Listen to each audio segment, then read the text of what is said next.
mengira bahwa kami ini dari leasing. Lalu dari Polsek Cinangka dengan berat hati menolak ajakan pendampingan dari ayah saya.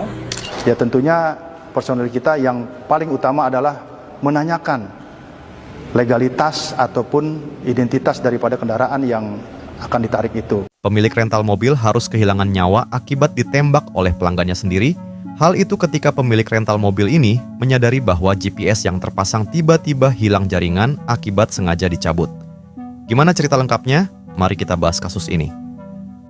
Selasa 30 Desember 2024, ada seorang pria menyewa mobil milik Ilyas. Penyewa itu bernama Ajat. Lokasi rental ini berada di Tangerang. Ajat berencana merental mobil Brio selama 3 hari. Itu artinya Ajat harus mengembalikan mobil tersebut pada hari Kamis 2 Januari. Lalu pada tanggal 1 Januari 2025 pemilik rental atau Pak Ilyas ini mencurigai mobilnya bermasalah. Itu dikarenakan GPS yang terpasang di mobil Brio tersebut terdeteksi telah dicabut pelanggannya sendiri. Dengan rasa curiga itu, Ilyas membuat rencana untuk melacak keberadaan mobilnya. Setelah berbagai upaya, akhirnya mobil tersebut terdeteksi berada di Banten. Setelah itu di tanggal 2 Januari 2025, Ilyas berhasil menemukan mobil dan juga Ajat sebagai penyewa mobilnya di rest area tol Tangerang Merak. Pada saat itu, sudah jam 5 pagi dini hari. Pada saat itu Ilyas melihat mobilnya terparkir di minimarket. Di situ juga terlihat salah satu teman pelaku yang sedang istirahat. Tidak menunggu lama, akhirnya pelaku diamankan oleh Ilyas dengan tujuan untuk mempertanyakan kenapa GPS mobilnya dibuka. Tiba-tiba saja datang 2 orang lainnya dan langsung melancarkan aksi penembakan terhadap Ilyas. Dicurigai 2 orang itu adalah komplotan penyewa mobilnya tersebut. Sebelumnya, Ilyas sempat meminta pendampingan kepada pihak kepolisian untuk memastikan keamanan di lokasi. Namun berdasarkan kabar beredar bahwa pihak kepolisian tidak bisa memberikan pendampingan.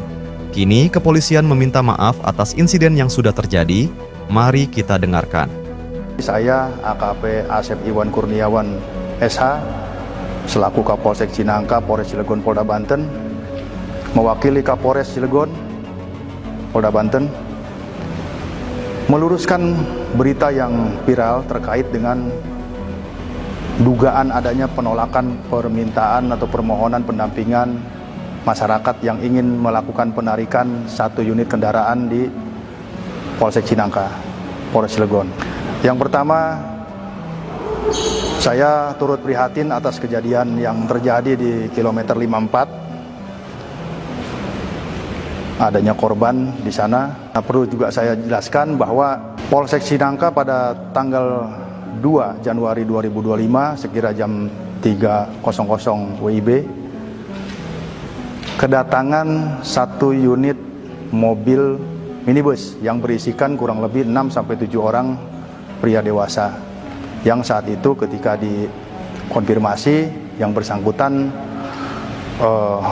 menyatakan bahwa itu dari leasing, sementara kawannya lagi menyatakan bahwa itu dari rental, bermaksud untuk meminta pendampingan untuk melakukan penarikan 1 unit kendaraan mobil di Cinangka. Menurut keterangan dari yang bersangkutan bahwa pada saat itu mobil itu sempat diikutin dari Paneglang muter sampai ke arah Cilegon sehingga melintaslah di wilayah kita.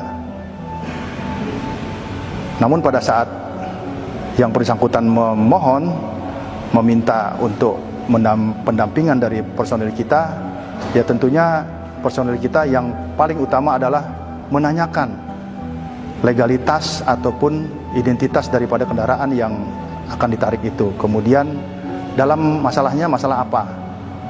Saya kira itu wajar karena untuk mengetahui kira-kira apa nih permasalahannya gitu loh. Nah, kemudian ketika itu ditanyakan, rupanya yang bersangkutan memburu waktu atau tergesa-gesa sehingga tidak sempat menunjukkan dokumen yang diminta oleh petugas. Ya. Kenapa kita mintakan dokumen itu? Itu adalah sebagai dasar tindakan kepolisian untuk kita menghindari atau meminimalisir adanya pelanggaran hukum.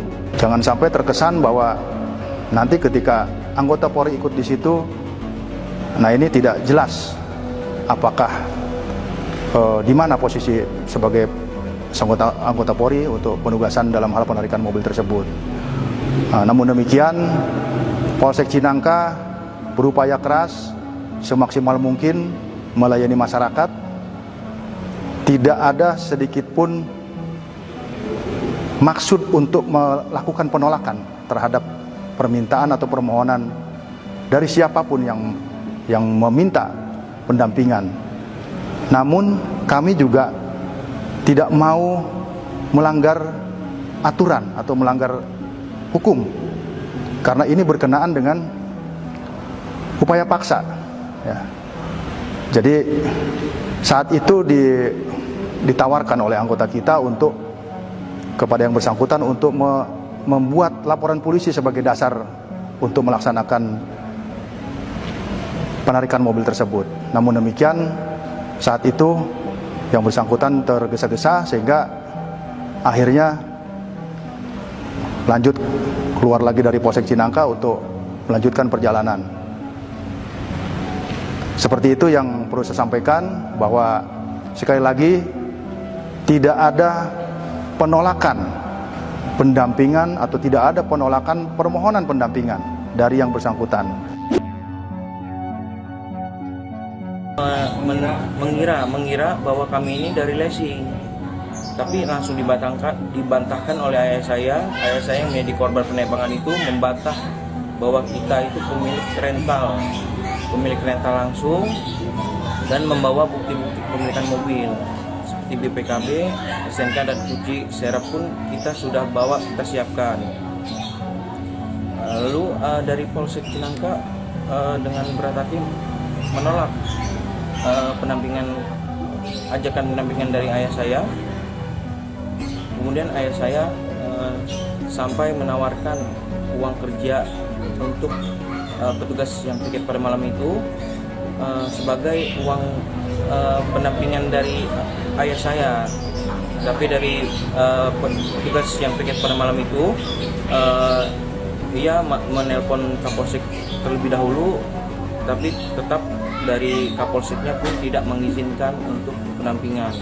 Dan dari petugas yang piket malam itu ia malah memberi saran kepada kami untuk mengejar atau mengambil mobil kita sendiri yang berjarak hanya 2 km dari polsek tersebut. Lalu ketika kami sudah mengejar mobil tersebut untuk segera dibawa ke Polsek Cinangka. Padahal kami sudah jelaskan bahwa mobil yang dibawa oleh pelaku yang membawa kabur mobil Brio kami itu memiliki senjata api, seperti itu.